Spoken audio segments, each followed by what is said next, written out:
ఏదో బుద్ధి తెలుసుకున్నాను కదరా. వేరే బిడ్డరా ఏం రాసినావు నువ్వు? చూసామా చూసామా. ఏదిరా రాసిండేది నువ్వు? ఏది రాస్తాను మీ పక్కన కూర్చొని ఎప్పుడైనా ఆ అంటే అమలాపురం, ఆ అంటే అహపురం, ఈ అంటే ఇచ్చావు. పాట కాదు రాసుకోవాలి సరిగ్గా. అదే నా పాటలు రాసేది. మీరేం ఎలా ఉన్నారు? ఏం లేదు. ఏమో చెప్పండి. ఏం లేదు. పక్కన వాళ్ళు ఫైనాన్స్ వాళ్ళు వచ్చింటే డబ్బులు వేద్దని చెప్పినారంట. ఈ సమాజం తీరెళ్తే బాగుపడుతుంటే ఎవరు చూడలేరు, చెడిపోతే ఏమి ఇవ్వలేరు వాళ్ళు.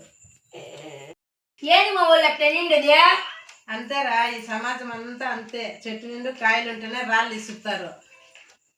ఉన్నోళ్ళకి ఒక లెక్క, లేనోళ్ళకి ఒక లెక్క చూస్తారు రా. ఈ సమాజం తీరే ఎంత. ఏంటి నువ్వు అప్పు చేసింది? దేనికో దానికి వద్దులేరా. చెప్పు నాయనా.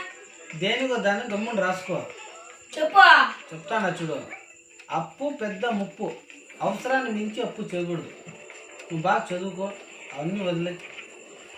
పోండి టీ చెప్పండి.